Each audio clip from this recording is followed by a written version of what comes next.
Good morning, and thank you for being with us. This is the Local Connections with Khalil Hachem from US Arab Radio. Thank you for your time being with us. And on this spring day, we appreciate your listening. We have a great program for you today. We are going to start with health news about the resurgence of measles. We thought this disease is gone, but it seems like it's coming back. With us this morning is Dr. Natasha Bagdasarian. She is the Chief Medical Executive for the state of Michigan. Good morning. Thank you for being with us. Good morning. Thank you for having me on.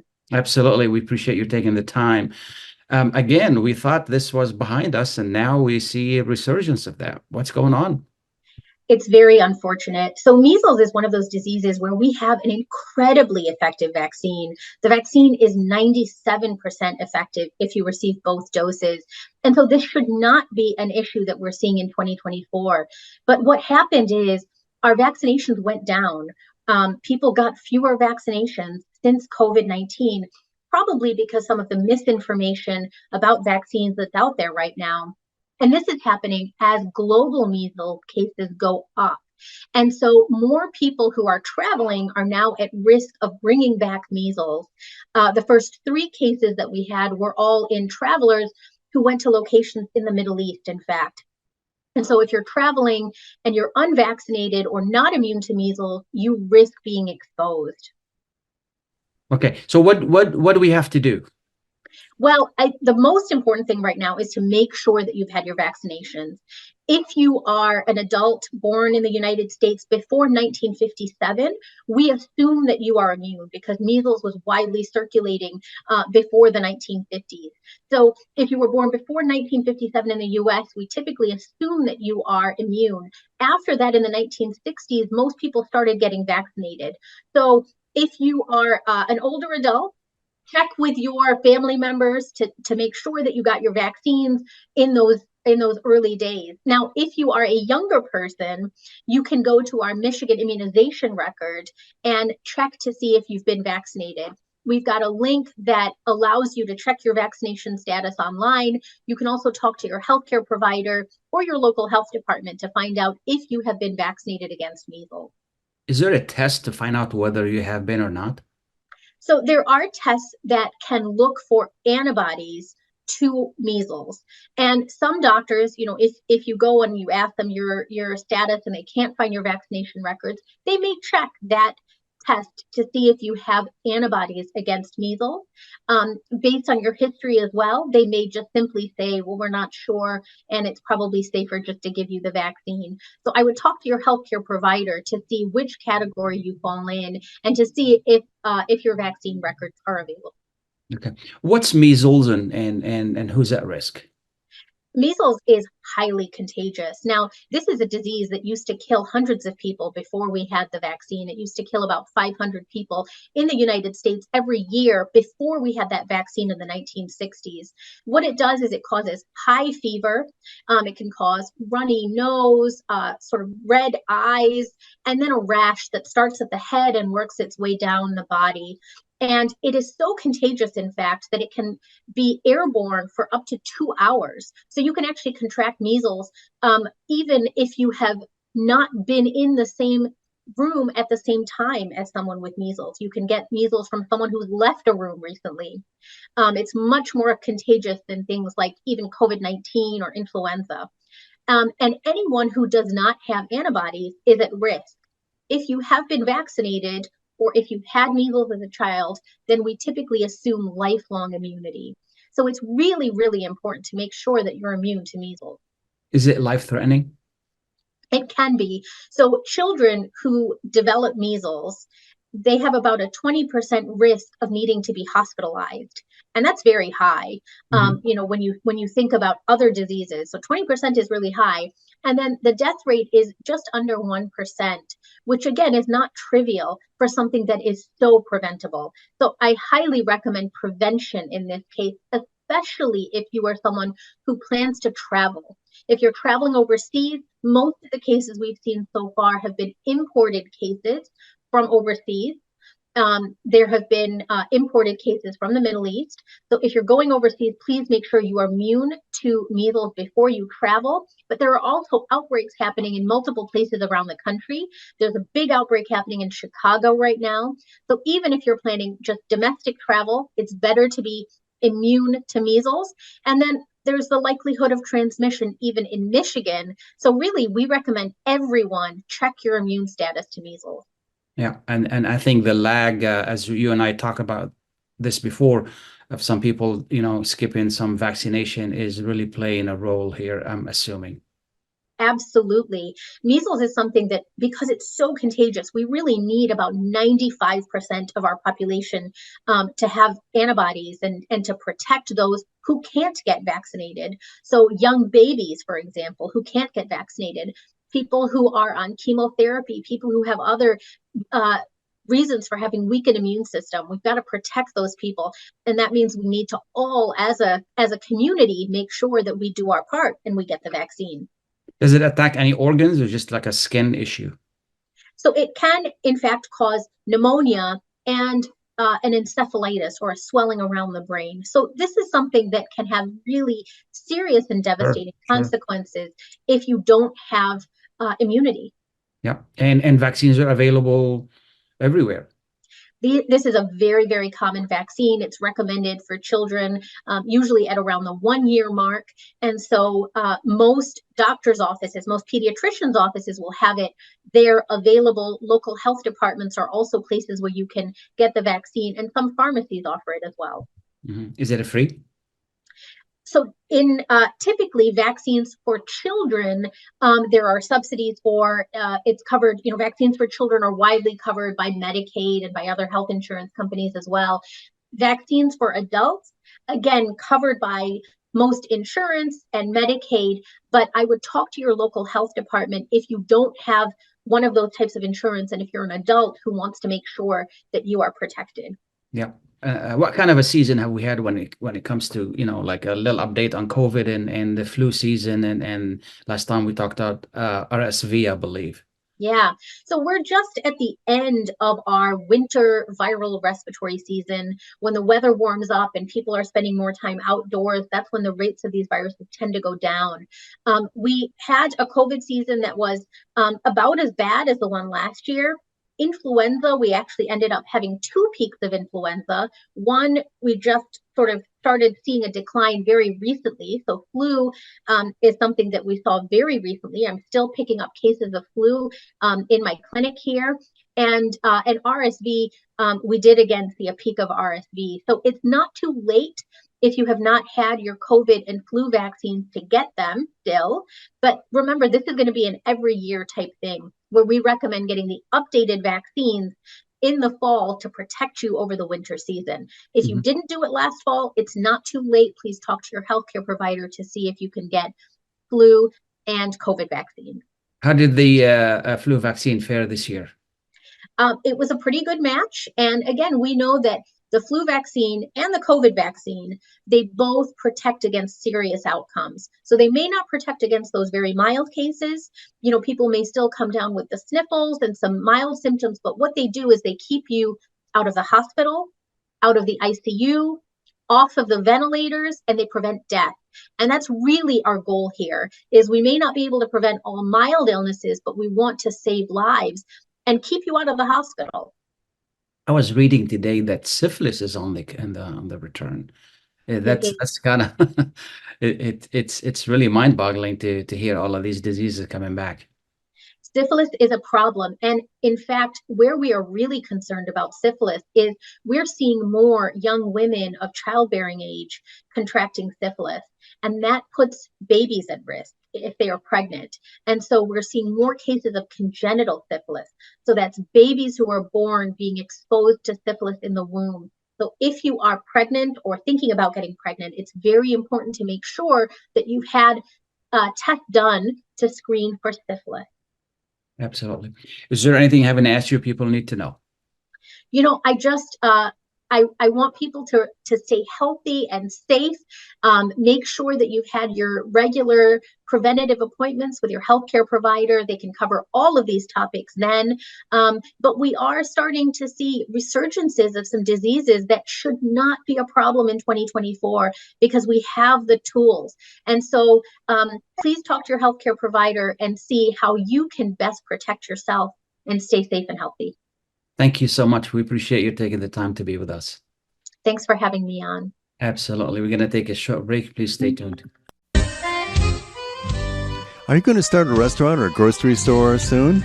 Do you need floor plans and designs? Call Naji Abood at 734-744-9796. Do you want to buy kitchen and restaurant equipment at discount prices? Call Naji Abood now, 734-744-9796. New Concept Products and Design, the trademark of kitchen equipment. 5% discount on all purchases of $75,000 or more. New Concept Products and Design, new location, 31185 Schoolcraft in Livonia. Learn more at www.newconceptproducts.com. Call Naji Abood, 734-744-9796. At Top Rehab Physical Therapy Clinic in Dearborn, we provide effective physical therapy sessions in order to limit pain and discomfort. Top Rehab provides physical therapy care for any diagnosis prescribed by a physician, and we regularly see and treat conditions such as stroke, TMJ, fibromyalgia, sciatica, joint pain, and more. We use a variety of pain management methods, including modalities, soft tissue mobilization, and therapeutic exercise. If you're in need of physical rehabilitation or physical therapy, get the highest quality health care at Top Rehab. Most insurance is accepted, and we're open Monday, Wednesday, and Friday 8 to 6, Tuesday and Thursday 8 to 5, and Saturday 10 till 2. Call for an appointment today at 313-846-0555. That's 313-846-0555. Choose Top Rehab Physical Therapy Clinic on Michigan Avenue in Dearborn. Life's too short to be in pain.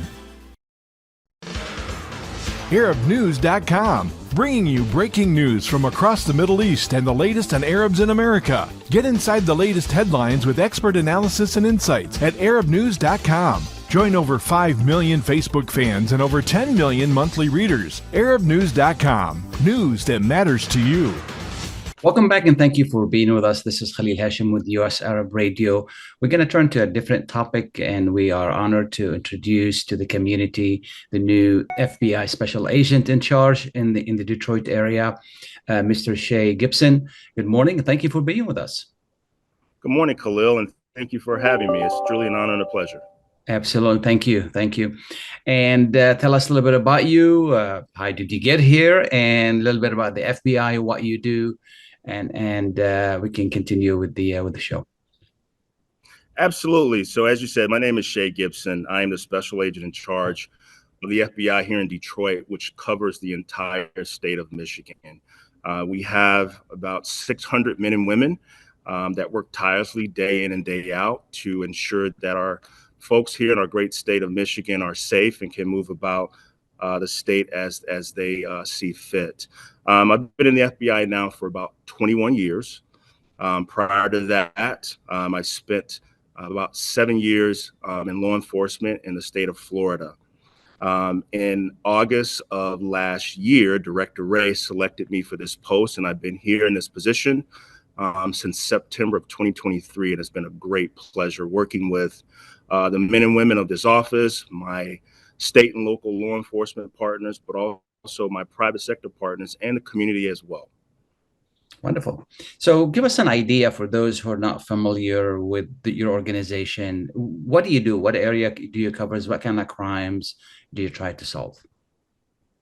So the FBI is a federal law enforcement agency with over a century's worth of investigative activity and successes.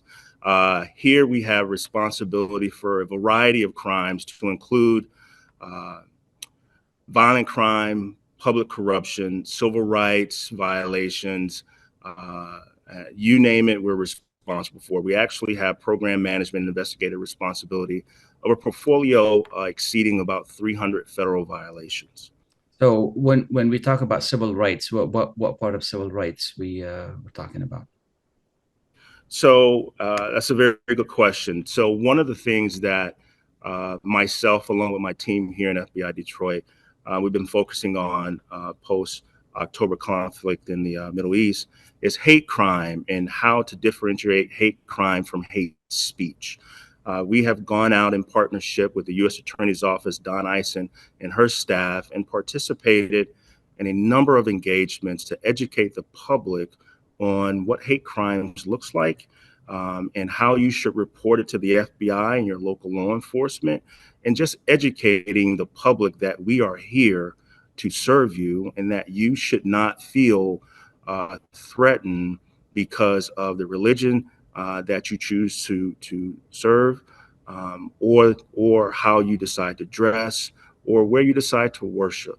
So we have worked very hard in that space over the last few months to make connections and build bridges with our community to educate them on hate crime, hate speech, civil rights violations, but also color of law violations, which involve violations of civil rights at the hands of our local law enforcement.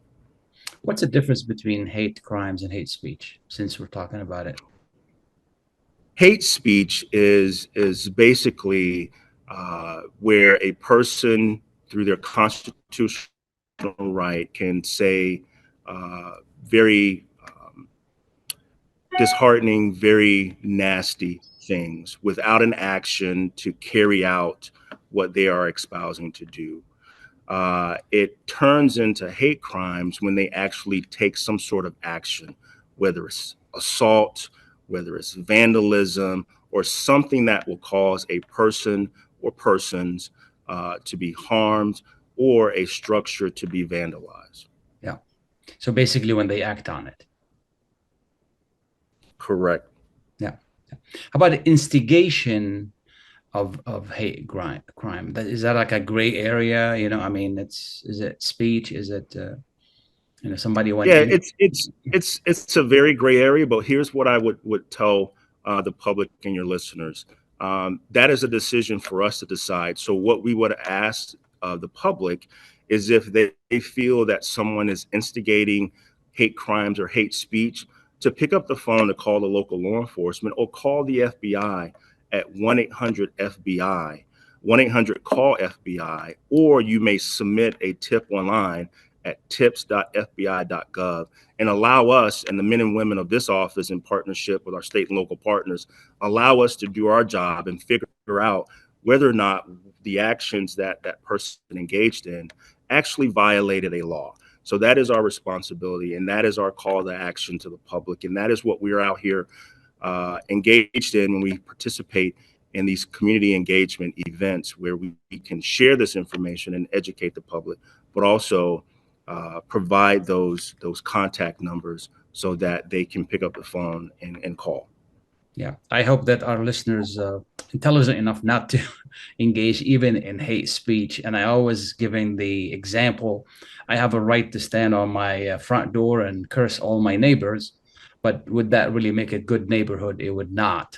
Maybe I'm within my rights, but it's not. There's no responsibility there. And I hope that people will practice their speech with the responsibility, because it does not make a good community or any good environment to have that. So I hope that they don't. But it's important from a point of view, is like, when should I call the local authority or the FBI if I feel that I'm threatened? That's I think right. That's the whole idea behind that. So yeah, my encouragement was, hey, when in doubt, pick up the phone and let us determine. Exactly.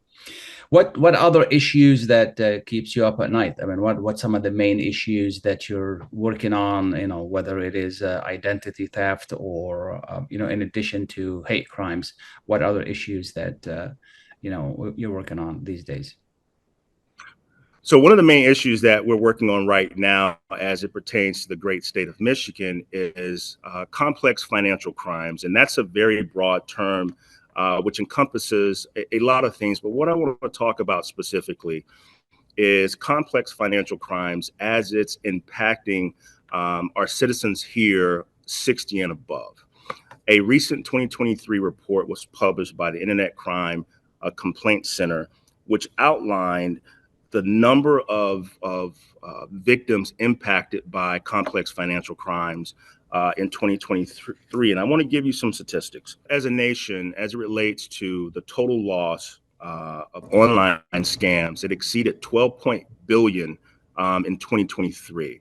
And just to drive that home a little bit, the state of Michigan ranked number 15 with $203 million loss based upon the reporting to the Internet Crime Center, which is called IC3.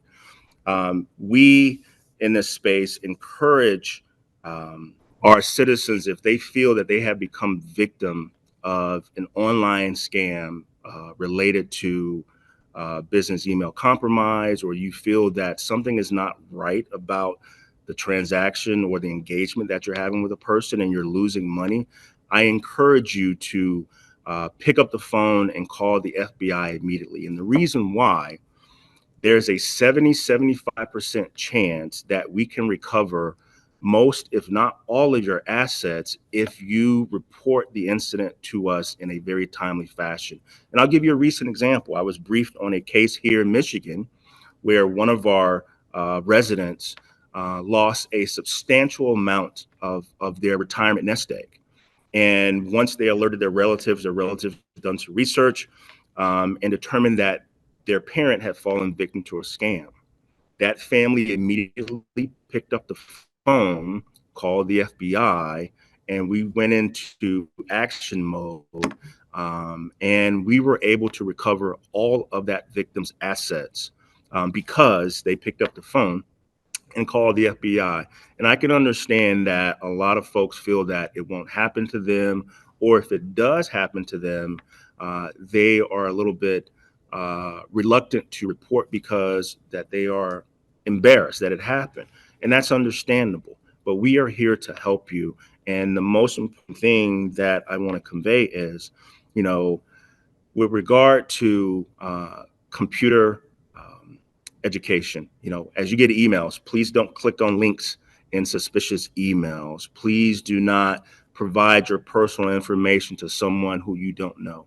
If you receive an email from what appears to be a legitimate financial institution or a business that you conduct your financial business with, if it looks suspicious, don't click on any links. Pick up the phone and call the actual number and engage with an actual person that you traditionally engage with to conduct your financial transactions. And again, complex financial crimes as it pertains to our citizens here in the state of Michigan is very important. And we are going out and engaging in the public to educate them on what they can and should be doing to make themselves safer, but also protect their retirement nest egg. Absolutely. Yes. This is a very important issue. We get a lot of calls about people in regard, like whether they're pretending to be, you know, people pretending to be from the IRS, from the power companies, from, you know, trying to get personal information. And we make the same recommendation: call the source. Do not return that call, but call the source to verify. I mean, I received a call the other day that my electric bill hasn't been paid, and you know, I needed to give him $500 right away, otherwise we're gonna lose power. And I said, well, thank you, appreciate it. I called DTE. They said, no, you're fine.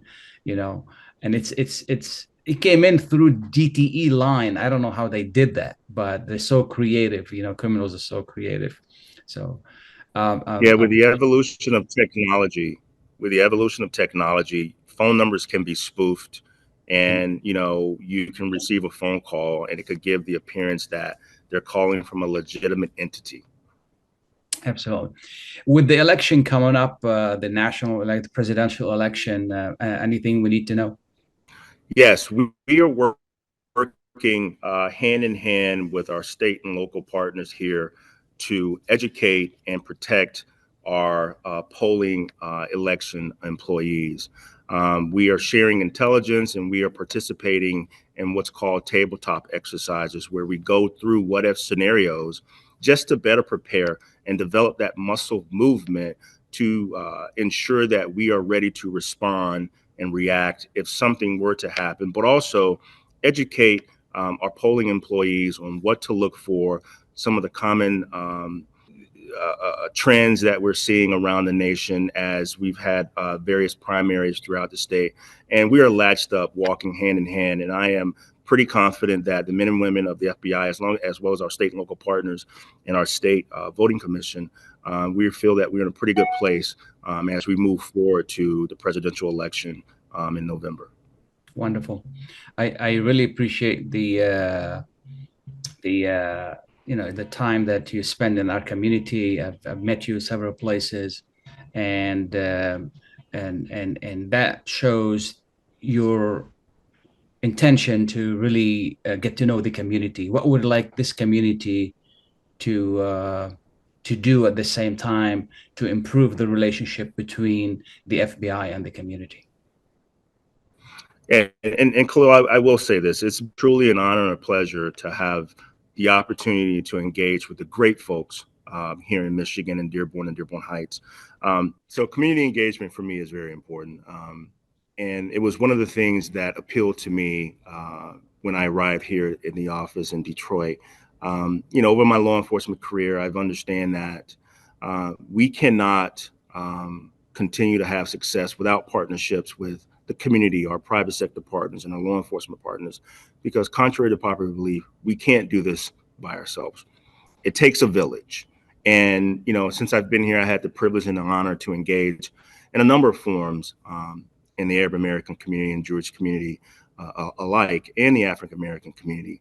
And again, it is my responsibility to build trust, not only between myself as the head of the office, but the 600 men and women that I represent in the FBI, because we need to build bridges. We need the community to be successful. And again, it's not your community, it's not my community, it is all of our community. Our community. And I stand by that. And I will work day in and day out, continue to work day in and day out to engage in any forums, answer any questions, and more importantly, give my time to ensure that people can see me, people can get to know me, and I can start developing individual relationships of trust, so that if a time arises, yes, you may not trust the FBI, but hopefully you and I will have built a foundation of trust where you feel comfortable picking up the phone for me, and then I can work with you to figure out the best course of action to the issue at hand. Wonderful. Final thoughts? Hey, it's been a pleasure. Thank you for having me. Thank you for allowing me to come on and just introduce myself and talk about some things that's important to not only myself, but also the men and women that I work alongside here in the state of Michigan. Thank you. We appreciate you taking the time. Thank you. Have a great day. You too. Please stay tuned. We'll be right back. Get ready for an amazing experience at Ishtar Restaurant on 15 Mile Road in Sterling Heights. Enjoy excellent hospitality from owners Ali Al-Baghdadi and Fatty Bonham, serving the best in Mediterranean food. Try Chef Ali Al-Baghdadi's famous shawarma, the best Iraqi grills and food, and the best Arabic and international dishes. Dine in our authentic atmosphere or take out. Call 586-698-2585 or check us out on Facebook. Ishtar Restaurant practices all CDC guidelines and is open every day 11 a.m. to 10 p.m. Have an amazing experience today at Ishtar Restaurant, 3625 15 Mile Road, Sterling Heights. With more than 30,000 successful in vitro fertilizations, IVF Michigan is now ranked as one of America's best fertility clinics according to Newsweek magazine. IVF Michigan fertility centers are the recognized leaders in high-quality fertility care. With locations in Bloomfield Hills and 9 other cities in Michigan and Ohio, IVF has experts in all aspects of the field. A founding member, American board-certified Dr. Nicholas Shama, is one of the leading reproductive endocrinologists in Michigan and Ohio. He has performed over 20,000 successful IVF cases, and it's helped thousands of couples fulfill their dreams of parenthood. When it's time to get personalized care from Dr. Nicholas Shama at one of America's best fertility clinics, call IVF Michigan Fertility Centers in Michigan and Ohio toll-free at 855-952-9600. 855-952-9600. As the weather gets colder, it's a good idea to layer up with scarves, hats, and mittens. Another layer of protection this season is to get your flu and COVID-19 vaccines. You can get both vaccines at the same time. Talk to your healthcare provider or learn more at michigan.gov/COVID-flu-RSV and layer up for some added peace of mind. A message from the Michigan Department of Health and Human Services. Welcome back and thank you for being with us. This is Khalil Hachem with U.S. Arab Radio. We're going to turn to another issue where the state of Michigan is providing financial assistance to students who want to attend colleges as part of the Michigan MiLEAP program and the Michigan Achievement Scholarship. With us this morning is Diann Cosme, Director of the Michigan Students Aid in the state. Welcome. Thank you for being with us. Thank you. Thank you for having me. Absolutely. So tell us a little bit about you and what you do. Yes, I am the director of My Student Aid, and my area actually administers many of the state financial aid programs, including the Michigan Achievement Scholarship. Okay. What is state talking about right now? What are the programs and how can students benefit from it? We have several state programs available. Our largest is the Michigan Achievement Scholarship. And this is to assist students who are interested in pursuing a college credential degree.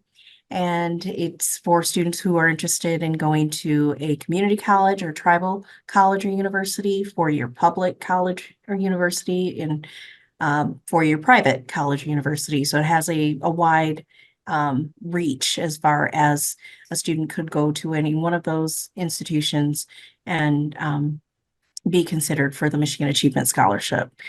So this is to help them with their tuition costs, to help remove some of those barriers for them to complete their degrees. Yeah. How many programs are there?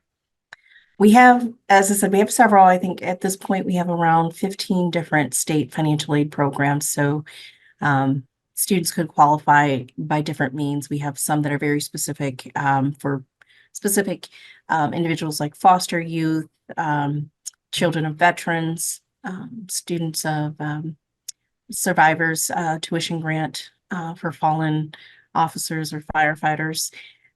We have our tuition incentive program for our students who qualified for Medicaid, Michigan Achievement Scholarship, the Michigan Reconnect program for our students that are 25 and older, or now 21 and older, with the Reconnect expansion, and Gear Up, which is a federal program. So like I said, we have several programs available to our students, Michigan Competitive Scholarship, Michigan Tuition Grant, but the way to access all of those or to be considered for all of those is the completion of the free application for federal student aid. So the FAFSA is a required application to be considered. Mm-hmm. Are these directed toward a specific discipline, or that can be any discipline? Or like the tuition incentive program, there are two phases, and first phase would be towards an associate degree.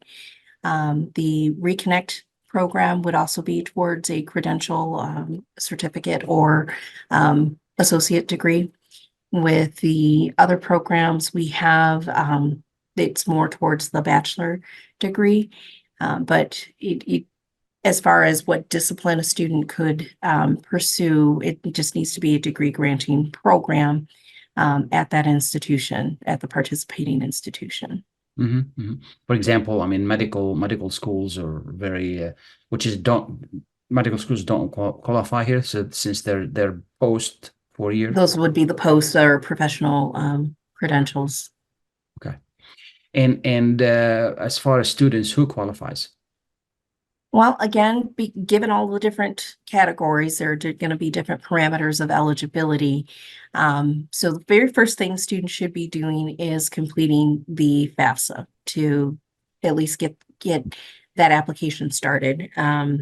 For the survivors tuition grant, for the children of veterans tuition grant, and our Fostering Futures scholarship. Those are independent applications that also need to be completed in as well as the FAFSA, so we know that they're applying for that specific program. So we do have a student portal that a student can sign into and apply at and through their student portal for those specific programs. The rest of the programs require in the Reconnect program also has an application that needs to be completed, but for the other programs, the completion of the FAFSA is the starting point, and then we would take a look to see, does the student meet the remaining eligibility criteria to be offered that award. Okay.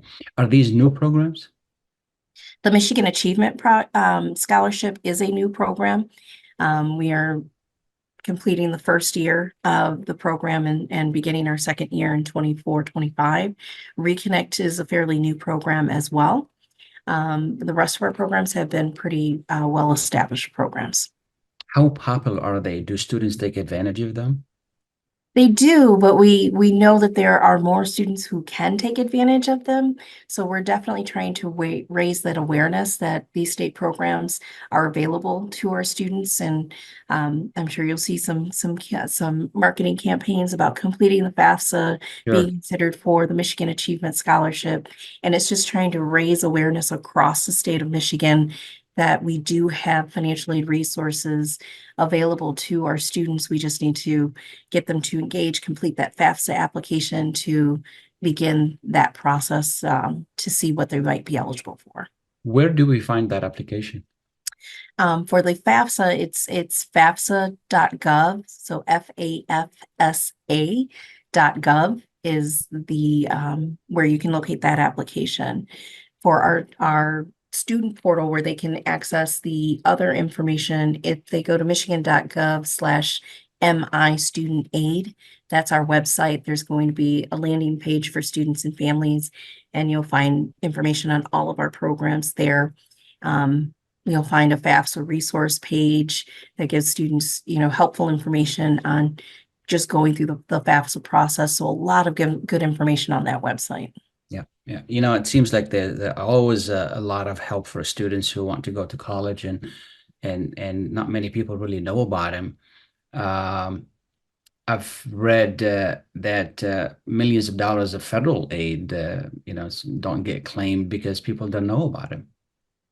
And that's very true. I think a lot of times some families may just remove themselves from the process thinking they're not going to qualify for whatever reason. They think they're not going to be eligible, so they don't complete the application, and they're leaving resources on the table. And, I'm always going to encourage a student, complete the application. It's a free application, no obligations for, you're not tying yourself to anything.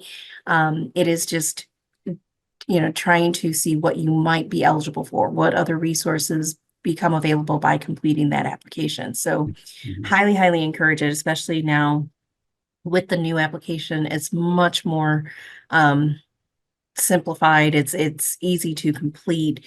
Our students that have completed it already, they're telling us it's taking about 10-15 minutes for them to complete.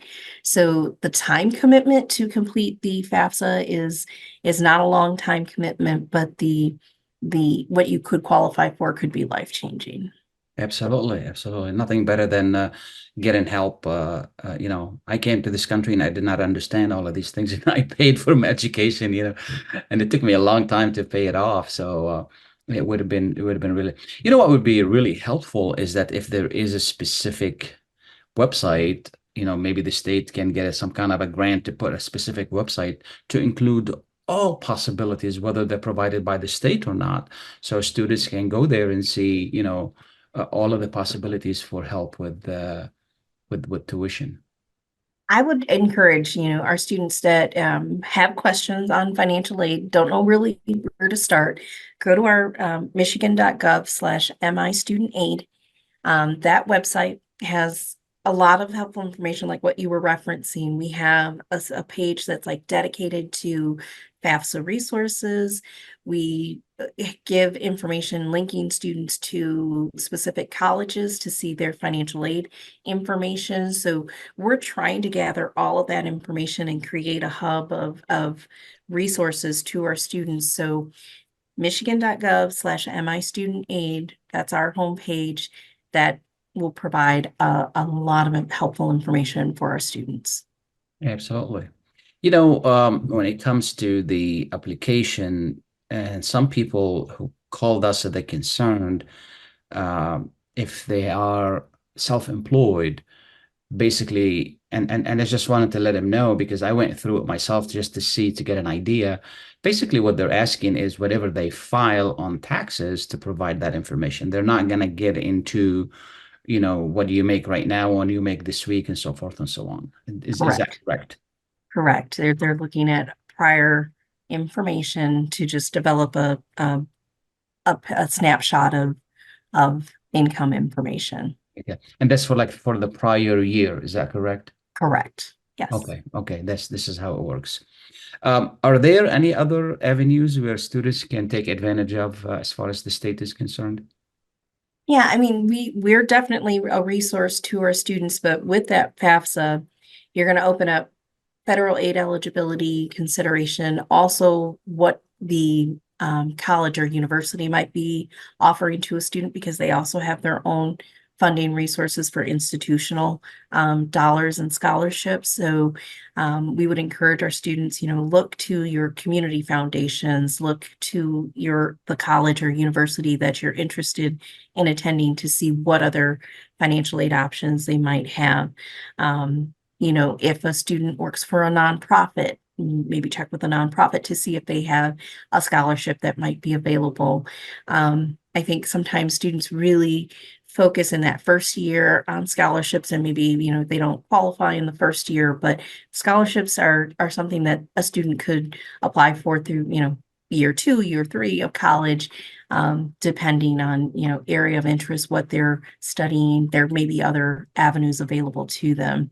So I would, having been in financial aid I used to work at a university, used to work with students, I would always encourage my students, ask your questions, go to your, if you already know what major you're going to be in, go to the department, talk to see if they have scholarships available there through your work, through your parents' work, through, their different funding resources. And then, of course, through the FAFSA for the federal aid, the state dollars and the institutional dollars. Sometimes it takes multiple pieces to build the entire structure, but, there may be, other options available, but just sort of make your connections at the college, have those conversations with your aid, with the aid office, with your academic advisor, connect with the resources at the college and university.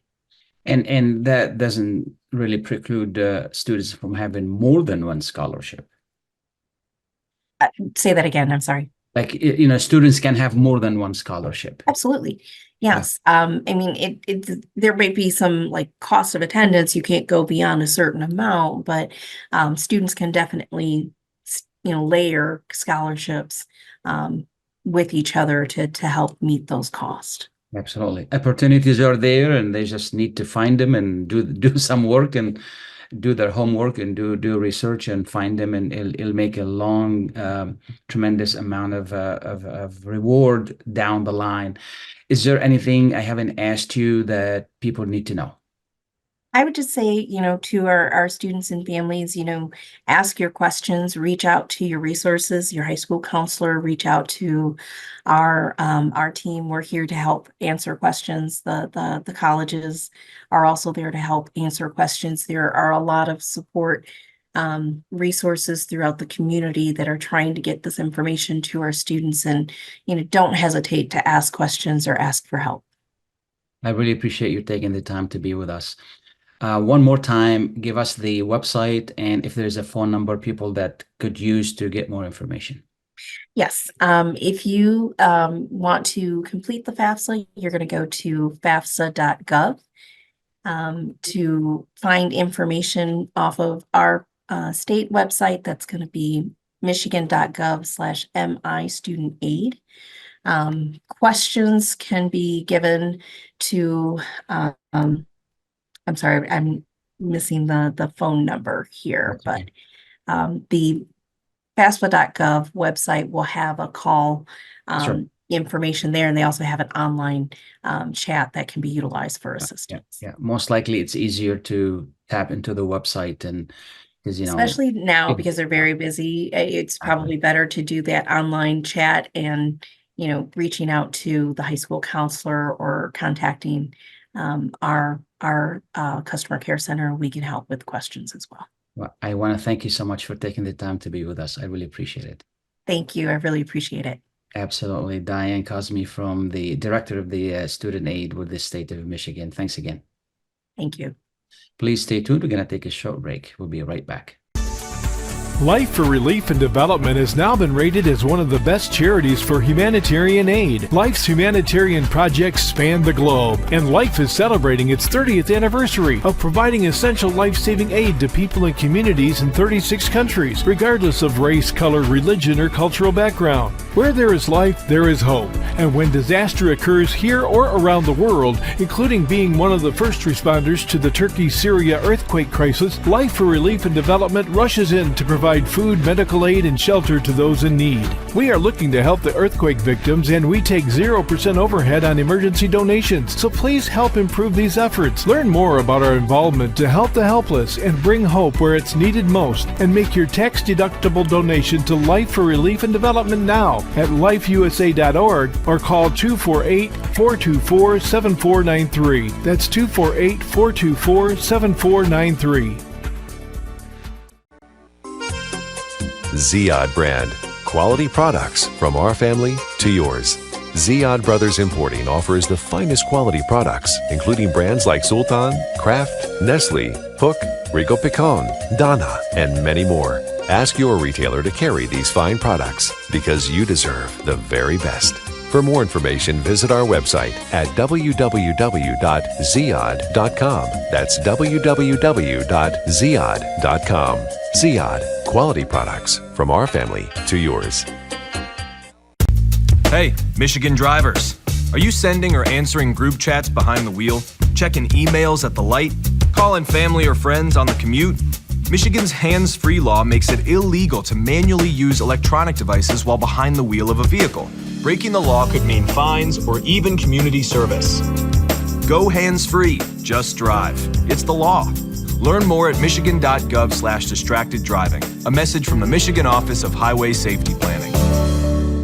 Welcome back, and thank you for being with us. This is Khalil Hachem with US Arab Radio. I would like to thank our guests for being with us today, starting with Dr. Bagdasarian from the state. Please take it seriously. Measles is a we thought we destroyed or we controlled that disease, but it's coming back. And the reason it's coming back is because people are either, because of COVID, people are either afraid of vaccines or all the bad publicity, or they're just not really taking the initiative to have their children vaccinated. So please do so, as it's very important that we do that. Also, the other diseases out there, all it takes a little caution. So I want to thank Dr. Natasha Bagdasarian of the state. She's the state chief medical officer there, for being on the program. And also want to thank the FBI Special Agent in Charge, Shane Gibson, for being with us, and we welcome him to the community. He's fairly new in the area, and he's trying to reach out and establish trust between the agency and the community. We thank them for that. If you have any questions, feel free to call.